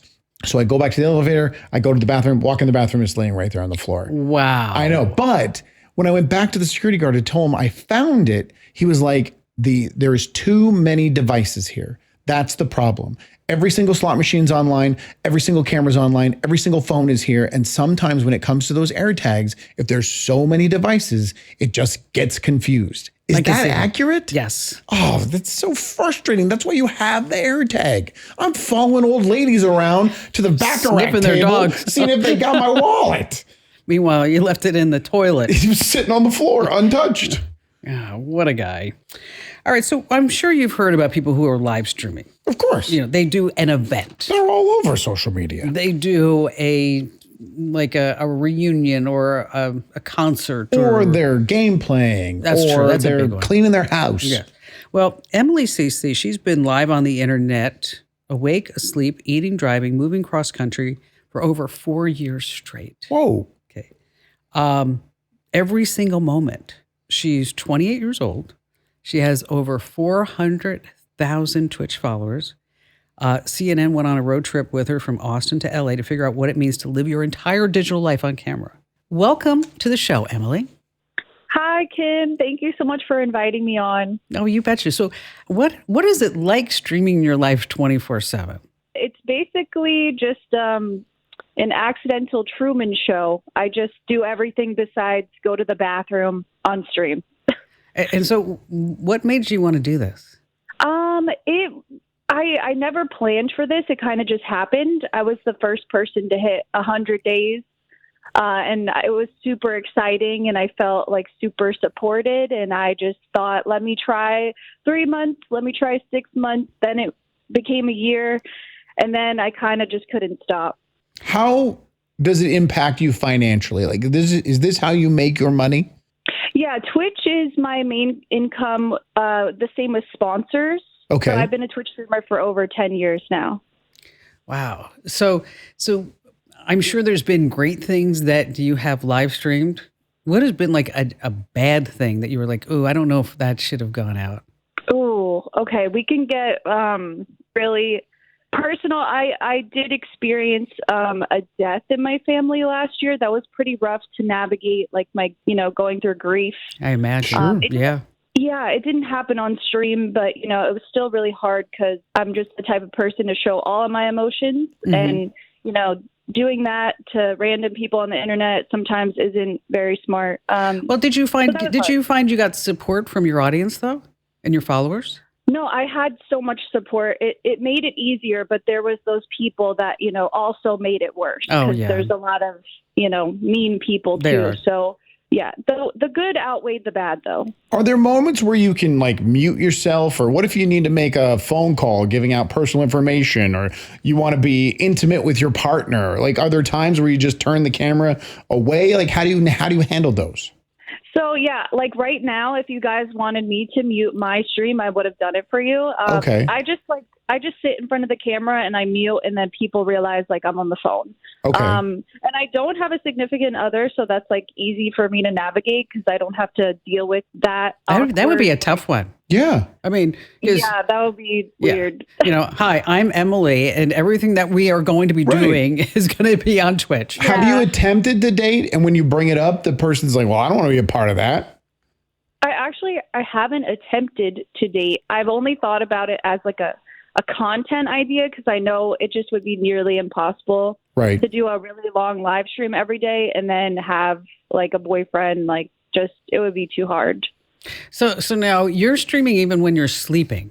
Yeah, I just was. I woke up 2 hours ago and they could see me. Okay, and so I mean, is this become like where other people are sleeping saying, okay, it's now we're all going to go to sleep? I mean, I mean, I'm sure some people do that. I'm honestly not sure because only people can see me and I can't see other people. But I'd like to think like I'm like a second monitor streamer. Like people have me on their second monitor. I have like a words game while I'm sleeping that they can play. Oh, or okay. like All right. I get that. like rain sounds so people can fall asleep to that too. So Have you ever thought about stopping the stream? oh my God, yeah, of course. And what's stopping you from stopping? I don't know. Maybe I have a problem now. I don't know. I've definitely thought about stopping, but it's just a big part of my life now. It would feel very weird to end it like abruptly. I really would have to plan it if it ever ended. Yeah, because that would be a tough one. Oh yeah, I mean you're changing. It's like anyone when they're quitting their job. I've been going to this office for the same office for 10 years, and now I'm going to do something totally different. Well, no, this is 24/7. But it's still it's an emotional decision to make. I mean. Yeah. I mean, because, your whole life has revolved around it. So over this whole period of time, you've never stopped and just taken a break? The only times I've taken a break is when I experienced a death in my family. I would just go lay in my bed or I would just take a walk. But that's about it. I don't take super long breaks. I always try to at least get back onto the camera or in the background. Okay. So are you having fun? Are you liking doing this? I know this is mess. Am I allowed to curse? I know this is messed up. I really do have fun streaming though, because I've always played video games my whole life. So it makes sense. This is my dream job. I get to do what I've always done and then maybe get paid from it. So, and then I get to travel. I'm going to Vegas this weekend. I get to bring my stream and just explore and do travel streams. I have fun. Okay. So when you travel, what kind of gear do you bring with? I have a big backpack. It's called the Unlimited IRL backpack. It's the ultimate streamer backpack. And then I use my Android in case I need a backup. Okay. Well, because I thought didn't you have a van or something, or was that just the CNN show? Oh no, that was just with CNN. No, Donnie joined me in my car, and then they had a car behind us. Oh, I see. So what comes next? I mean, say where would you want to be in say 2 to 5 years from now? I don't know. I hope doing something within the streaming world, maybe entertainment, just anything around there. I haven't really thought that ahead. I just hope I'm still happy and doing some type of streaming. It's an interesting situation. And she made the final point right there was as long as she's happy. Right. Who cares? As long as she's happy. She's making a living. She's got 400,000 followers. She's doing They're great. enjoying her. They're Yes. loving the content. But at some point, she might just say, this is tiring, and she's going to shut it off. I disagree with her, though. I wouldn't plan it. I would be could break the internet if just one day someone who's been streaming 24/7 for Just 10 stops. straight years just turns off the camera. It's true. We'd be like, what happened to Emily? The mystery and the intrigue behind that would be phenomenal. And then she comes back with Mr. Beast. Then be like, I knew it. Maybe we should live stream your life. No, thank you. I wouldn't do it. Mm-mm. No, I wouldn't like that at all. It also would have to be on HBO, especially this week. Yeah. Oh, you really need to take a shower. I'm just saying. Even if you do get on HBO, have you ever heard of something called a mood board? No. When you look at me like I'm like an alien. I'm not on Pinterest. I guarantee you found mood board on Pinterest. No. Mood board is something that we have done here on the show when we decided what color would the Kim Commandos show be. Okay. And I selected blue. That's why you see blue all over, because blue signifies trust. Okay. And so with a mood board, you're saying, what does my company feel like? And what do I want my business to portray? And what kind of fonts do I want to use? What could be some secondary colors? And so if you were to pay a company to do a mood board for you, it would be at least 10 grand. I mean, do you think people would trust you less if the lights behind us were orange? That's what psychology says, yes. But do you think it goes that far? No, because I think I have a high trust factor because of who I am and what we do and things like that. But also, orange would signify action, movement. And I don't think it would be as calming and soothing as what we're talking about. You know, $10,000 to decide on what color? It's called a mood board. That's crazy. But it's more than that. It's like the whole feel of the business and what you're going to do. The reason why I bring this up is that Google has something called now the mix board, a Google mix board. And we have a link to it over at commando.com. And with a mix board, if you have any type of product, any type of idea, and you're trying to figure out what are the aesthetics around it, is that you don't have to pay 10 grand. It's free. Okay. And Google, this mix board uses AI to make that mood board for you. It's actually very, very Have you tested it with your brand to see if it matched with the blue? It actually came up with some other ideas. That I think that we're going to be using because, you know, we have this whole initiative coming for AI. And so it kind of was modifying a little bit. And even like the logo for the Current, I mean, I didn't pay a lot. I think I paid like $750 to her for a person to actually design that logo. Right. And then the mix board came in and went, not so much. Okay. Did it have alternatives? It did. I didn't like the alternatives, but I can see where it was going. Right. So again, that's called the Google Mix Board. Real quick story. I have a coworker named Jay. He got attacked and threatened by someone text messaged him trying to sell him something. He found out about Incogni, signed up, absolutely loved it. We had guests in the studio the other week. And one of the guests goes, "Oh, I keep getting these spam calls." And he jumps up and he's like, "Let me tell you about Kim Commando's Incogni." And he sold it to him right there standing in the studio. Did he use privacykim.com? He did. He absolutely did. He's like, "Well, you got to get it through this website so you get the discount." We love them for that. Thank you. Well, that's a crazy story right there. Oh, yeah. Bob in Denver, welcome to the show today. Hello, Kim. Thank you for calling. You betcha. What's going on? Well, I have enjoyed your show and your daily reports. And when you started doing the AI information things on Thursdays, I love that. And looking on Instagram for the last 60 to 90 days, they've been flashing these ads that look to be AI developed by photographs, all these different people quitting their job to working for the government and making money being AI trainers. Okay. Allegedly training the databases and answering the questions. Do they say how much you're going to make? Oh, no. It's, one of these things where you click here, learn more, try to find out more about it. And so at first it looked interesting. I thought, well, this is kind of an easy thing. You can stay at home and answer questions to help build a database and train AI. I understand how that works.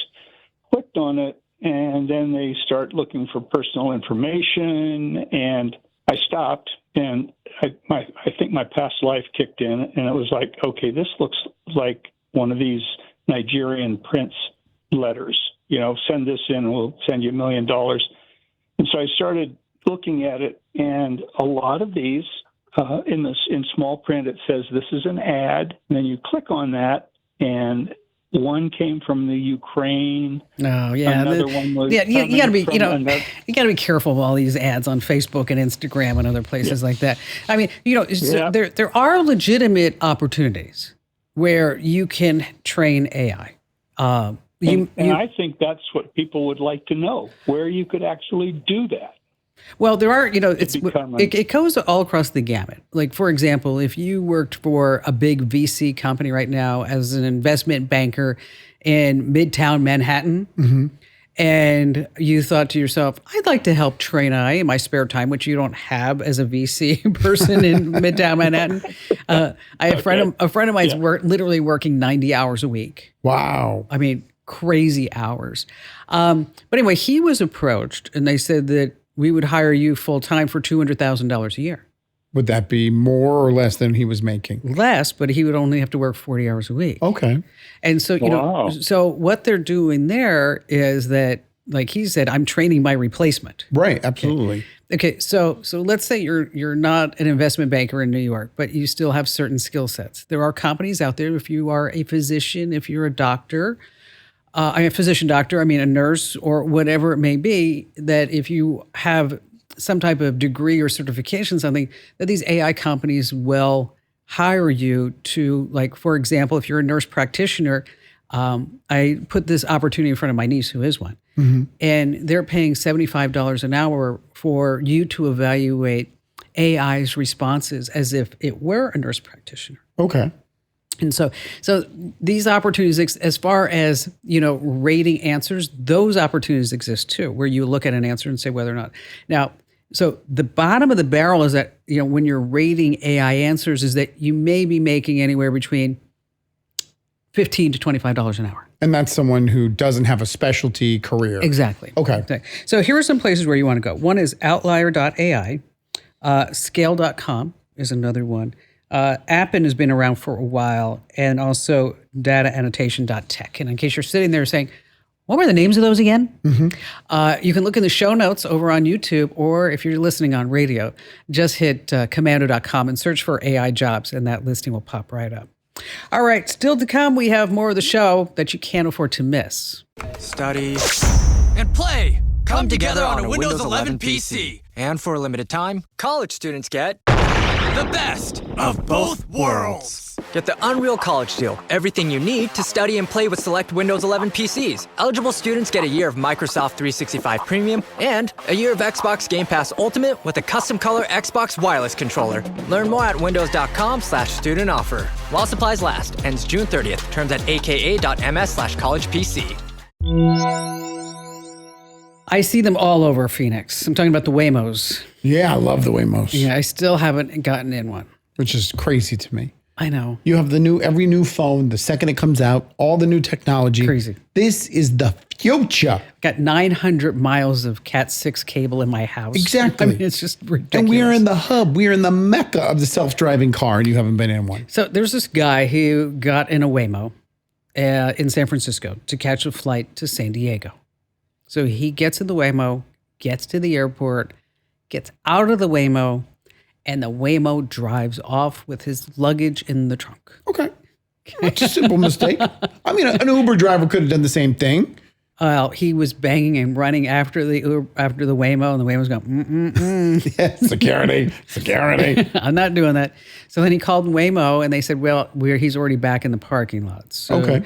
If you want your luggage, then what you need to do is give us the money, we'll ship it to you. So bottom line here is that if you're in a Waymo, sometimes the trunk, what they say, latch will malfunction. And so you might want to put a note in there and just say, I have luggage in the trunk. Or just keep it on your lap. That's probably the easier way. And if you haven't already, make sure that you sign up for our free newsletters over at getkim.com. You know how a lot of adult websites now require you to verify your age? Face scans, ID checks, the whole production. Well, kids have already cracked the code, and you won't believe it when you hear how they're doing it. They are literally aging themselves up with stick-on mustaches, fake beards, whatever they can dig up to convince a camera that a 14-year-old is actually pushing 40. But while kids are playing games with technology, tech is playing games with our emotions. We're always told that time heals all wounds, but nobody warned us that our devices don't get the memo. I talked with Danielle Crittenden, a journalist at the Wall Street Journal, who tragically lost her daughter. It is truly devastating. And months later, her daughter's phone is still pinging. The accounts are still active. The cloud is still syncing photos, and the algorithms just keep surfacing her face in daily memories. It's a kind of grief our parents and grandparents never had to deal with, the digital afterlife. Andrew and I are going to dive into the grief, the logistics, and the sharp pain of a phone that keeps acting like someone is still here. That conversation is coming up next. So we have all these initiatives right now so that, well, they say protect our children online. So that this way you have to be, say, at least 13 years old and prove that you're 13 years old in order for you to, say, get on social media or a certain game or anything like that. How do you prove you're 13 when you're 13? They do have a way to do that. They look at your facial structure. Okay. AI will analyze your facial structure to say whether or not you're 13 or 14, whatever it may be.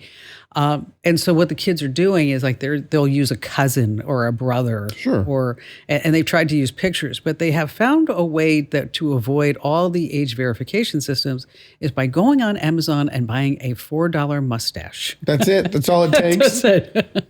That is. Well, you got to be 21. You have a stash. You put that on, and then suddenly it's like, oh, come on in, buddy. AI is stupid. Isn't that ridiculous? This is the thing that's going to destroy 70% of the jobs on this planet. The thing that thinks anything with a mustache. Oh, yeah, I see that lizard has a mustache. Obviously, it's 13 and should have an iTunes account. Well, they'll probably, they're going to they'll figure out a way to work around that. But I'm surprised that, that they didn't realize this before they released the whole system. Are you really? Yeah. They just, it's ready, shoot, aim with these AI companies.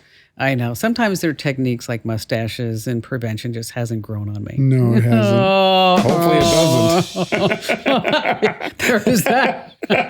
There's a lot of things I don't want, and that's a mustache. And on that happy note, welcome. I'm Kim Commando, America's beloved digital goddess. And let me tell you, this is the nation's biggest, best, award-winning show about all things digital. And you can find us on over 430 top radio stations from coast to coast. And of course, we are available on YouTube. Just go to youtube.com/Kim Commando, where Andrew Babinski will tell you what to do. Subscribe. It's that simple. Just go and subscribe. Now that we have the new set, we're starting to do the podcast again. We're doing the show here. Yeah. We have all this content. Go and subscribe. So anytime we put something on YouTube, you're notified, and it's easy to find it. It is. It's fabulous. We have 130,000 subscribers, and if you look on the set, we have that YouTube. Oh, it's all the way up there, up on the top. It's right next to my National Radio Hall of Fame award. Is that the only reason you mentioned the YouTube award, so you could point at the Hall of Fame award? That's a big deal. Yeah, and then underneath that is the Arizona Broadcasters Hall of Fame award. I'm just looking for where your Grammy is. I'm working on that. Oh, okay. Are you in the Arizona Broadcasting Hall of Fame? I am not. Are you in the National Radio Hall of Fame? I am. Oh, you're such a liar. Yeah, I'm not. I'll tell you, when they told me I was in the National Radio Hall of Fame, I'm like, what? It's like, are you sure it's me? Yeah, it's like, I just do like a little tech show. Is there a Kim Romando that does a big show in New York? Just saying. Alrighty then, every single day, rain or shine, weekends, weekdays, vacations, national holidays, it doesn't matter. I make sure that I know exactly what's happening in the tech space because tech does not wait. And here are some things that you need to know about. And of course, it's college graduation season. And we have all the celebrities and scholars coming out and making these big speeches. And there was one that got my attention. It was at the University of Central Florida's College of Arts and Humanities. And Gloria Caulfield was the commencement speaker. And she is the VP of a Orlando-based real estate and innovation firm. And she got up there and she was telling the students that AI is the next industrial revolution. Okay. Then this is what happened. Take a listen. The rise of artificial intelligence is the next industrial revolution. Oh, whoa.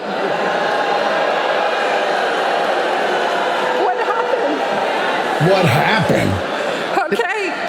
Yeah, I struck a chord. Yes, well, they're all booing her because they just spent 4 years of their lives learning something in college that they're getting replaced with. But she's so clueless that she doesn't know why they're booing. She says, what happened? No. She tried to get back on her feet by later on saying, well, a few years ago, we didn't have artificial intelligence, and now we have artificial intelligence, and blah, blah, blah, blah. Basically, what she said is your degree in psychology, worth bupkis. Your degree in managerial business, worth bupkis, because we're going to hire companies to hire AI to replace you. Okay, so here's her other quote. And they kept booing her. Sure. Okay. Then she said, We've got a bipolar topic here. Bipolar? Topic, yeah. She goes, I love it. It's passion. Let's go. Okay. University of Central Florida's College of Arts and Humanities. If you need a commencement speaker that can actually keep the audience. Yeah, the arts is not the group that you want to talk about. Oh, everyone really? in the arts hates AI. It's taking away all their livelihoods. Let me tell you something. I did this image for the newsletter that it would have taken, I would have had to have worked with our graphic artist when we had a full-time graphic artist. Right. I bet you it would have taken her 4 hours to do. Okay. I mean, and then not just 4 hours. 4 hours of going back and forth, back and forth. What do you think about this? This color here, well, you know, that whole thing. I did it myself in like maybe a minute. And I'm going to ask a question, and I don't want you to feel bad, but is there anything inside of you that says I could be employing another person, I'd be giving another job if I didn't use AI for that need here at this company? No, because I can take that salary and I can put it towards something else. Okay. So I'm not paying $60,000 for a full-time graphic artist when I can take that money and put it towards, you know, this whole AI initiative that we're doing. So I don't feel bad. Okay. Because I also think that if you don't innovate, you've heard me say this so many times, you're going to evaporate. Right. So I don't know how many times you've heard me say, and I've told the staff, if you don't know AI, you know, you can't be here. Right. You've got to move with the times. All right, moving along. I almost admire a scam that is this boring. Okay. Hackers are using a Google Drive sharing loophole to send out a Google alert tied to a document to verify your access to an account. Okay. Looks totally legit. And all it says is verify your access. And then if you click, oh, I'll verify my access. Bingo. They have your login information. Oh, gosh. So if you get something that says verify your access, and you're like, what is that? Okay. I don't trust emails anymore. Like I said, we applied for a credit card, and within like 4 hours, I got an email from the bank saying, we've declined your application because we fear ID theft. Okay. Then they sent me an email saying, hey, click here, upload some documents. No way. There is 0.0% chance I would even think to click. Even though it was legitimate, I called customer service and they said, yes, they sent it out. I still would not click on it. Now, well, instead of clicking on it, what if you just went to the website? But it was the same thing. ID portal to upload documents. I see. And the woman on the customer service is like, you have to go back and click it. And I said, can you just directly text message it to me? No. I don't know why I feel safer, but I'm not going to go click on anything in my email. That's how paranoid these scammers have us. Well, that's good though. Yeah, it's better to be that way than the opposite. Exactly. So Google had this big event this past week. And one of the things that came out is that Chromebooks are dead. And that now they're going to be called Google Books. Same thing, just a different name? Yeah. Okay. I love these companies sometimes. Meanwhile, Anthropic users have been getting messages. And I have never seen this message. And if you are watching or listening and you've gotten this message, I'd love to hear from you. So you're sitting there, you're working with Claude, and it's getting close to midnight. And you ask Claude a question, and then Claude comes back and goes, you know what? It's time for you to go to bed. Oh, stop using me? Yes. A company is telling you not to use their product? You need your beauty rest. Them and TikTok. Those are the only two ones I've ever heard of. Because TikTok does that all the time. You've been scrolling for too long. Put the phone down. Now AI is. Well, they're probably trying to save some, compute power. Exactly. Save some water. Rivian trucks. I always think they're so cute. They are. They're really attractive. But I've heard it's like an awful company that's just going to fall apart and it's not going to be profitable and nobody buys them. I've heard that too. Although I see them on the road. I like them. It looks like little eyeballs. But everything that I've heard about it is like this company's going to fall apart. Don't buy their trucks. But they keep going. So we don't really know. Good for them. And I hope they have a great looking truck. Okay. The reason why I bring it up is not because I want a Rivian or I'm going to go buy a Rivian, is that we have had Apple CarPlay and Android Car Auto, whatever they're calling it lately, because I think they just changed the name the other day. But it really doesn't do very much. I mean, it does, but it doesn't. Sure. I mean, so like if you're in CarPlay, I mean, you can get your text messages, you can make a phone call, it can give you directions, and you can play our podcast, whatever it may be. But Rivian just pushed out an update that says it is a preview of everything that you need. So that if you get in the car and it goes, we'll say, oh, hi, Andrew. Hi, Rivian. And then it'll say, do you want to pick up that podcast where you left off? Sure. It looks like you haven't had your coffee today. Right. Would you like us to stop? Sure. You are stinky in the car. What? You too? Kim's hacked my Rivian. And it will also put together playlists for you. And so, but that's where the future of the car is going. Sure. So that's the only reason why I bring it up. So a company like Apple, they should have this feature in what, 7, 12 years? Well, Samsung will have it first. Yeah, obviously. That's why I picked on Apple. Poor Tim Cook. Only walking away with, I don't know, $25 billion. Do you think that would get old? Or do you want that type of interaction? I think it will grow. Okay. I think but for you personally? Yeah, I would like it. Every single time you get in the car, you got to answer 25 questions. Well, I think there's probably a way for you to say, listen, I'm in a bad mood. Just shut up. Okay. And that's just bad mood mode. That's it. Oh, just one more quick thing. AI, when you go to get your tires changed or you need to get air in your tires, you have to go to a mechanic. Now AI has a powered robot that can swap your tires and balance them in under 30 minutes. Like a NASCAR pit crew. That's it. But it's a revolving development. Stop. Just stop. It was a nice, cool bit of information. We could have just left on that. I like to make people laugh and smile. Well, you should try it sometime. Ouch. I started off today with the show saying, next time you're in a bad mood, I'm going to give you a vodka tonic on the way in. I'm having a lot of fun picking on you. It's brightening my spirits. I know, but it's hurting my heart. I'm going to cry. Not really. I'm not that sensitive. Hey, if you haven't already, join a million folks who get our free newsletters by signing up right now at getkim.com. Once again, that's getkim.com. It's 5-star rated. You're just going to love it. Trust me. Again, getkim.com. All right, let's get started with phone calls, Andrew. What do you think? Alexandra in Pittsburgh, Pennsylvania. Welcome to the show. Hi, Kim. Hi, Andrew. Thank you for recognizing my question. You're welcome. What's going on? I am at a precipice of writing a book, and I would like to turn it into a series with an audio book. And my concern is, how do I protect my intellectual property, such as the voices of each of the characters? And is there a voice analyzation program that I could attain, like the timbre, the harmonics, the footprint of each character, and then license that, or actually copyright or patent that? Who does the voices currently for the characters? Is it you? I don't have the voice for each of my characters, so I would need to start open auditions for that. And before I do that, I want to have the legality part in place, and that's where I run into a problem. Yeah, see, and we're not lawyers, can't give you legal advice at all. I mean, that's not our game. But I will tell you that you were talking about open auditions for voices.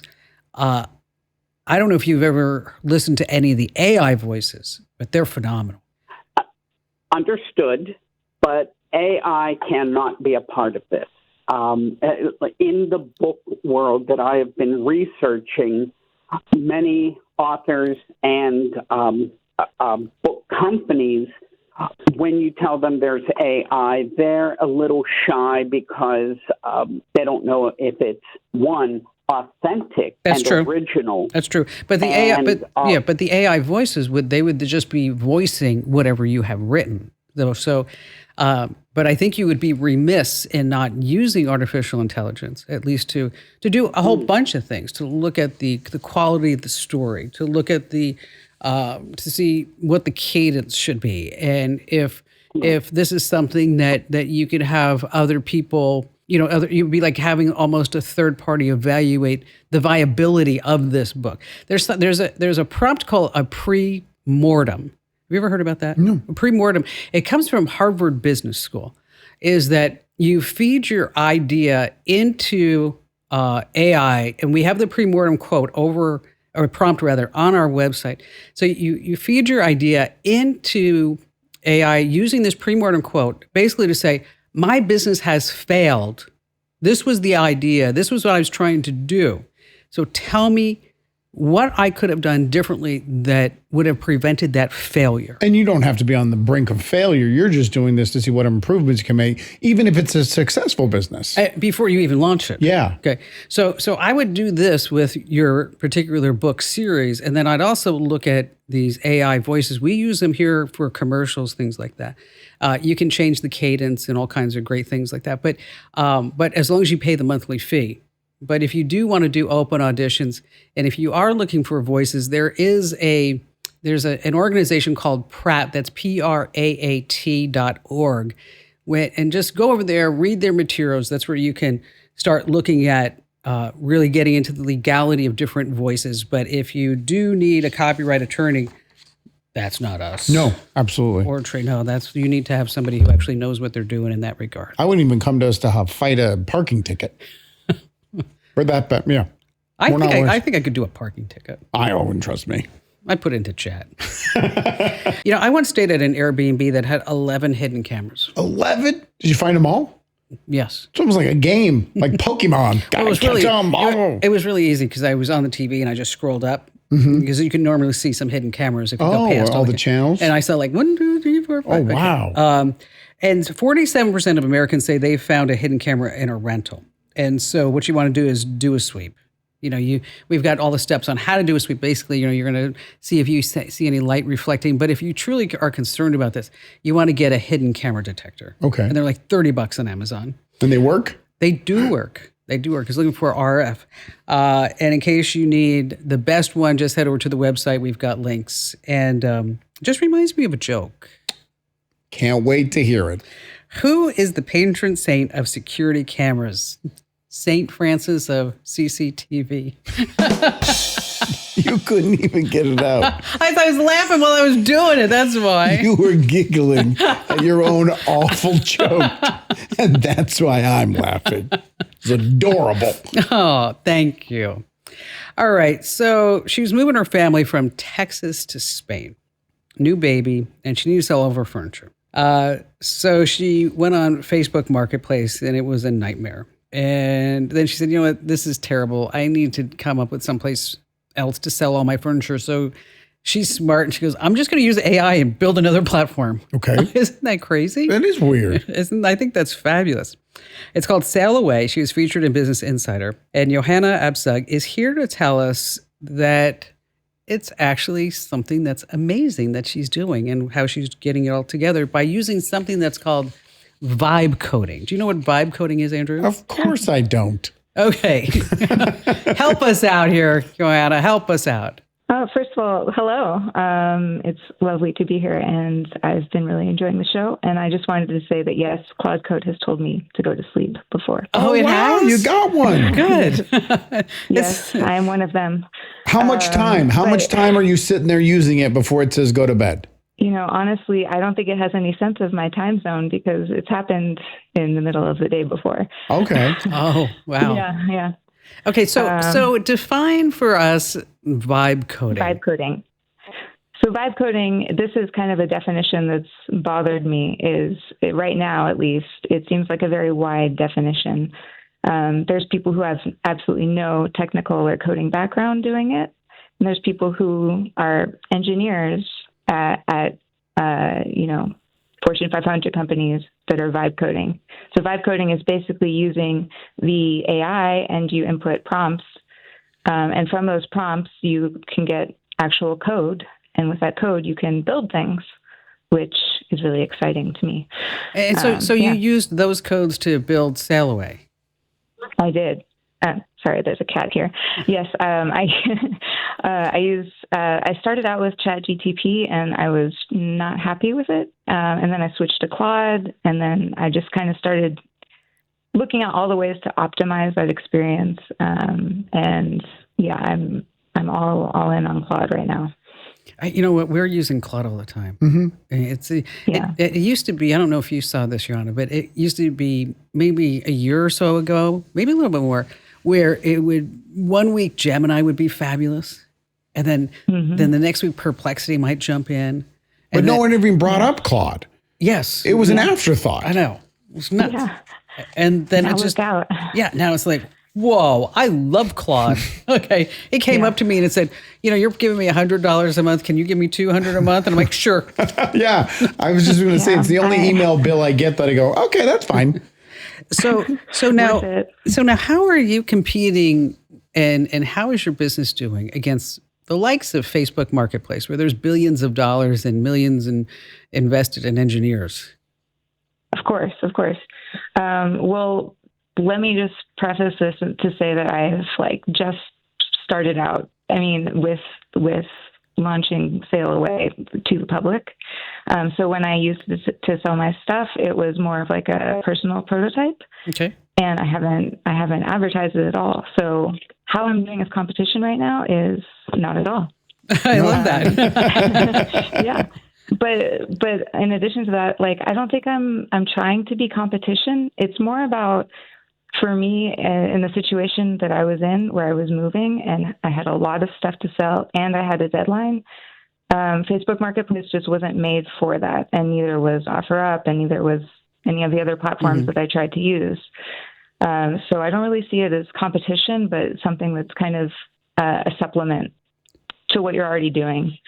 And so I'm just trying to keep the bar low for myself.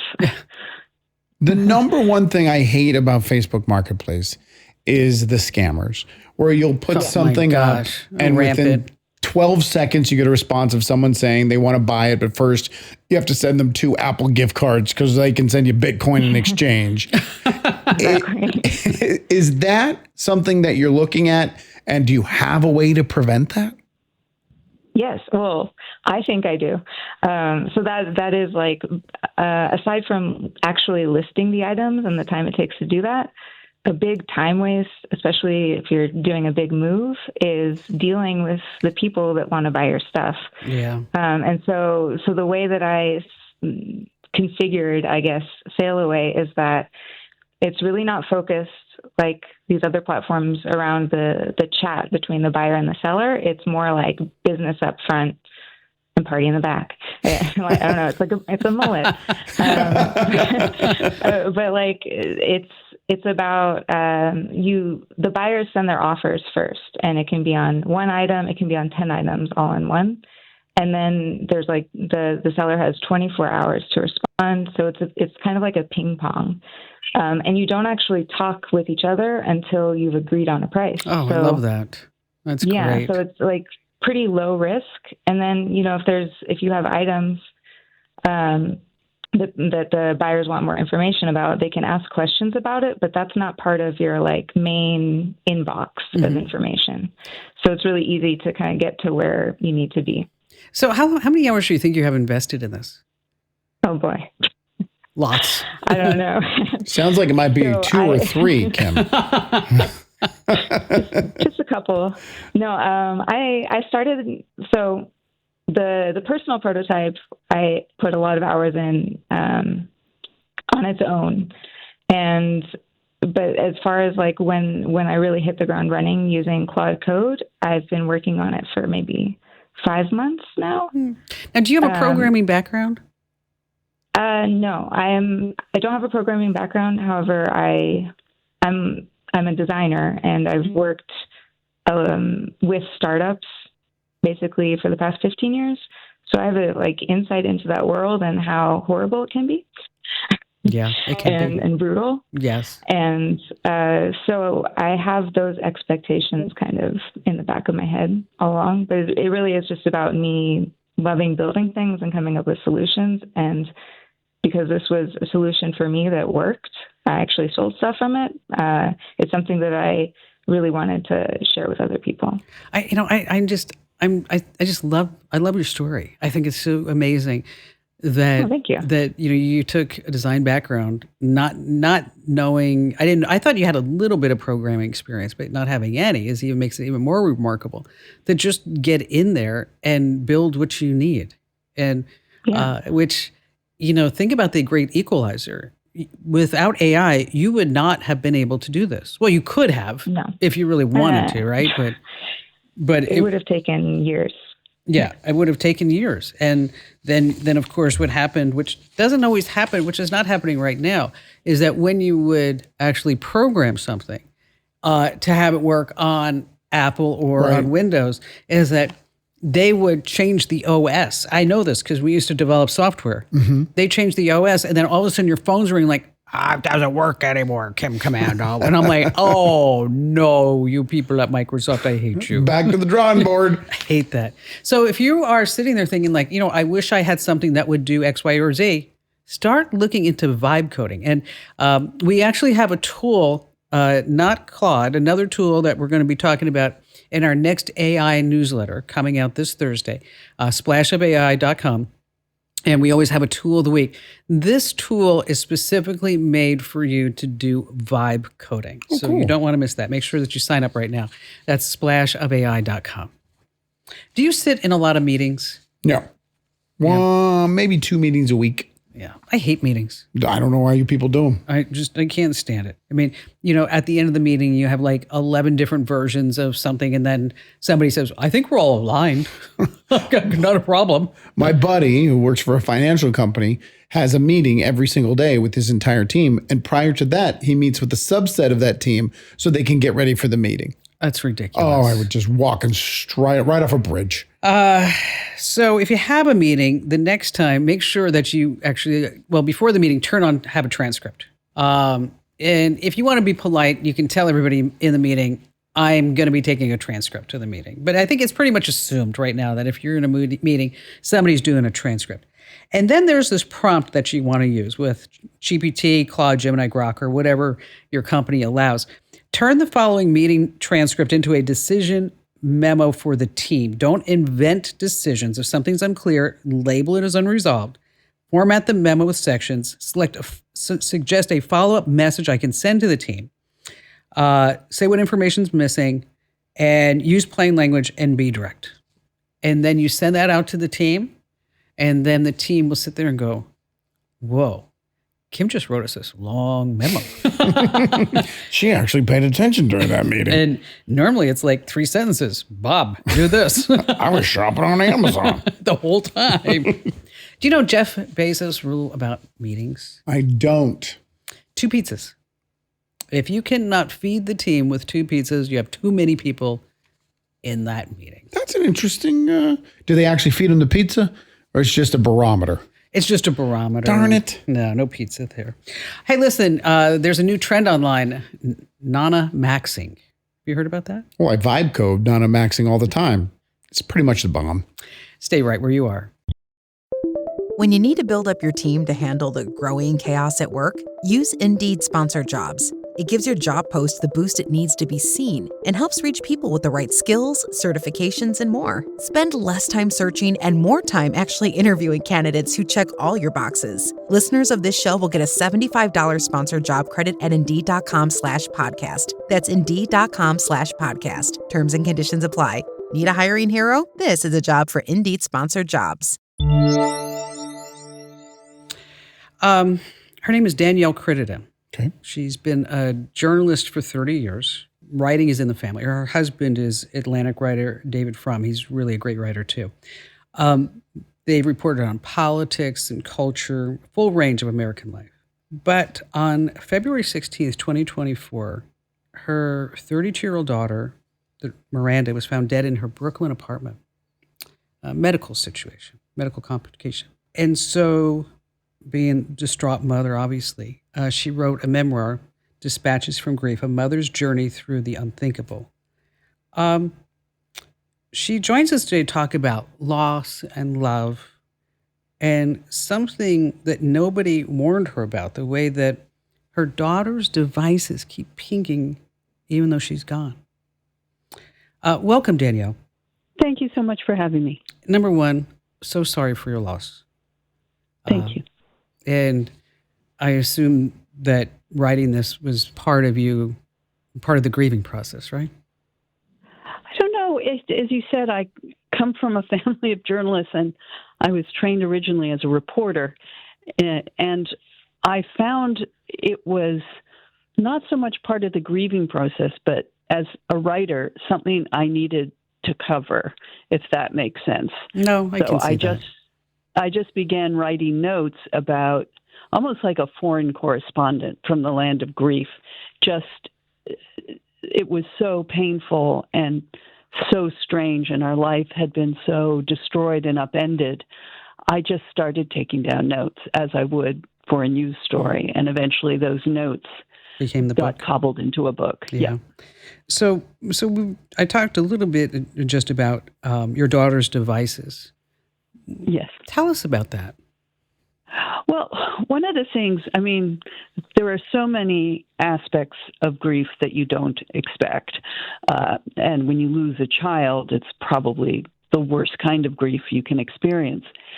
But, you know, when people used to die, their possessions were fairly physical. You know, they had left files of notes and letters. You had their clothes to deal with, their furniture, whatever, their possessions. But what we found with our daughter, and I'm sure in fact, I know many other people have been in this situation because I get emails from them, that your digital life extends beyond your actual life. And so one of the first problems we had with Miranda's situation was because we didn't know her passwords, and believe me, we tried every conceivable one we could think of. We were not allowed by law to open her iPhone, open her computer, and we had to go seek court orders against Apple and AT&T just to get access. And even then, they allowed and Google as well, and each one required a separate type of court order. And in the end, Google allowed us access to her photos and just the subject lines of her emails. And AT&T wouldn't open the phone, and Apple wouldn't open the phone. So that's one aspect of it that's very dispiriting. I mean, to be treated like, a hacker, a grieving mother and father to be treated like hackers. Were you looking for something in particular, Danielle? No, it wasn't about snooping. It was wanting, she was a writer, we wanted access, of course, to her photos, but just to her writings, to people that needed maybe even to know. Her Instagram account is still as if she is alive. I haven't been able to access that to close it. And then there's just this, what I call digital haunting, or even digital IEDs, because, there are a lot of triggers in grief. And right after she died, for example, after her funeral, I went to the supermarket and I started walking down the aisles of the supermarket, and I started seeing things I would buy for her when she would come home and visit. And I freaked out. For sure, left my cart where it was, and I ran out of the supermarket. And it took me a long time to be able to go back in a supermarket. But these digital IEDs just really come out of nowhere. Maybe we should call them drones. I don't know what to call them. But you're just like, you open your phone, and there is, in your face, Facebook cheerfully curating a carousel of photos of great times with Miranda. Do you remember where you were in 2018? Yeah, that's tough. Yeah. And I tell you, you just drop to your knees. I mean, even when you think, I'm doing okay. My car keeps asking to connect to Miranda's iPhone. Of course, she stays in my list of favorites on, on my on our Netflix accounts, on my phone, and those are ones that I could disable, but then I have to go through this active step to remove her, and I guess I'll be ready one day, but I'm not really ready. So you're just surrounded and surprised by these, digital age triggers that just pile on to the already bad enough grief. This is one that you might not even think of, and that may not ever happen to you. But my mother passed away, and I saved her phone number as Mom's cell in my phone, like it always has been. And one Saturday, I'm just sitting on the couch and I get a phone call from mom's cell. And the roller coaster of emotions that happens so fast where you're like, what the heck? Why is my mom calling me? She's no longer with us. To the rational brain kicking in and going, they gave her phone number to somebody else. Yeah. And it's probably a scammer that wants to get you a car warranty. And then I was put in a place to where I sat back and thought about all the phone calls I had with my mom.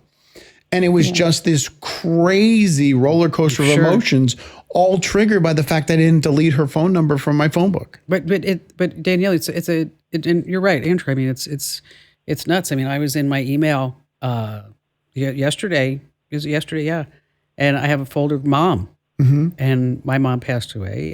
And I sat there and I started reading her emails to me, and I'm like, I can't do this. It's hard, right?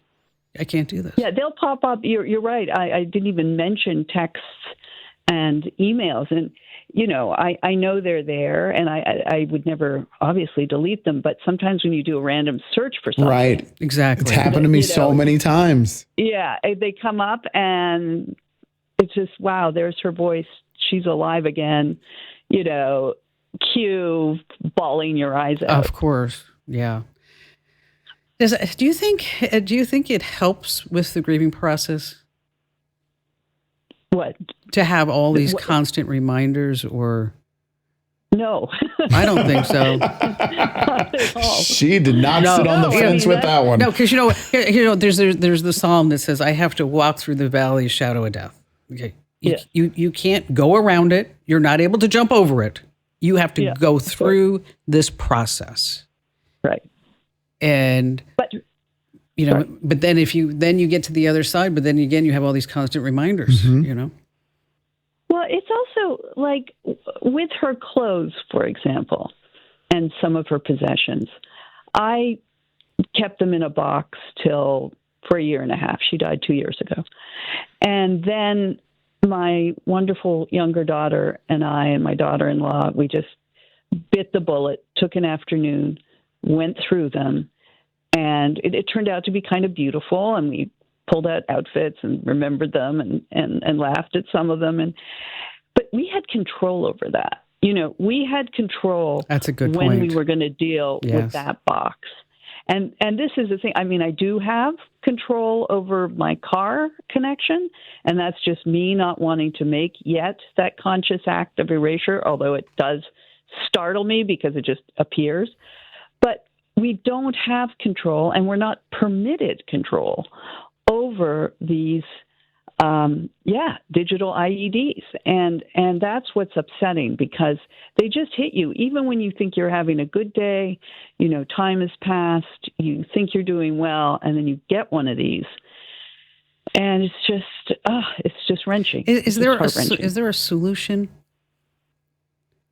No, I mean, not that I can figure out with Facebook. No. I think it would be, in terms of like solutions for access of parents, next of kin. My husband was the executor of her will, that there should be some kind of legal access to their devices. And I think, whether that's something a bill you pass or how you go about doing that, I don't know, but I think that would be very helpful. It was years ago that, and Andrew, I don't know if you remember this, years ago that a father called me because his son was killed in a conflict, I think in Afghanistan. And he wanted access to his son's email on Yahoo. And Yahoo said, no, because your son was over 21, an adult. Yeah. And you cannot have access to it. But what's crazy is, like she mentioned before, if those letters and emails were in written form and sitting in a box, you'd have them. You'd 100% own them. Right. They're physical. And I get it. Look, especially a 32-year-old woman doesn't necessarily want her mom, snooping around. But, one of the things, because she died so suddenly, and this is what, AT&T would consider probably pointless and, prurient snooping. When she died, I would like to know if she tried to get help. Did she try call 911? For sure. And what is that going to do? Nothing. It's not going to bring her back. It's not going to make her less dead. It's not something. I mean, if I did see she tried, maybe that would be worse for me to know, because then it would have shown some awareness that something was wrong in a way that, from what I understand, it was very sudden.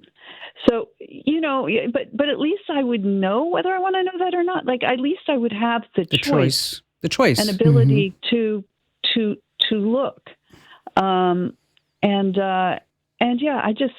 So now I have her computer, her laptop, I have her phone, and they're just sitting on my shelf like these, tombs that are inaccessible. And it's upsetting. Well, thank you for coming on. Mm-hmm. Thanks for talking to us. Well, I appreciate it. I mean, I'm sorry it's such a sad subject. Oh, no. I know, Danielle, don't feel that way. It's reality, and it's something that all of us deal with. And the reason why I really wanted you to spend some time with us is to let people who are watching, people who are listening, that they're not alone. Right. And when this happens to them, that grief is this ebb and flow. Some days are good, some days are bad. And then we have these constant reminders. I recently took my mom out of my phone, and that was hard. Wow. That was hard. My mom died like 7 years ago. She's still in there. No, I was looking at it because every time I looked at favorites, I saw her, and I was like, oh, I know. Yeah. It's just tough. Whatever you need to get through. In case you want to take a look at Danielle's book, her name is Danielle Crittenden, and the title is Dispatches from Grief, A Mother's Journey Through the Unthinkable, and I'm sure it's available everywhere. I know this probably doesn't surprise you, but my grandmother used to make dandelion wine. What? Yes, she used to get dandelions from the yard and make wine out of it. Was it any good? I made it as an adult, and it was pretty disgusting. But she liked it. It sounds gross. Of course. But there's a trend now. It's called nana-maxing. It's happening on social media, where you are living like your grandma. So you're like making pasta and sauces and, washing your clothes. And is there anything that your grandmother did that you would do? So this means every time I eat, I have to take out my teeth and put them on the side table? It's going to be weird, but I'll try it. That's nana-maxing. Exactly. Hey, if you haven't already, make sure that you sign up for our free newsletter over at getkim.com. It's 5-star rated. Let me tell you, it's amazing. That's right. Sign up right now over at getkim.com. Thanks for watching, and thanks for listening. So what do you think? Okay, if you learned just one fabulous thing, or if you laughed at one of my really bad jokes, what I'd love for you to do is wherever you get your podcasts, leave a great 5-star review, because it really helps other people find the show, and that makes a big difference in the algorithm. And if you haven't already, make sure that you sign up for my new free weekly newsletter. It's all about AI. It's fabulous. Oh my gosh. Well, I write it, so what else would I think, right? But anyway, you're going to like it too. Head over to splashofai.com. That's splashofai.com. And thanks for listening.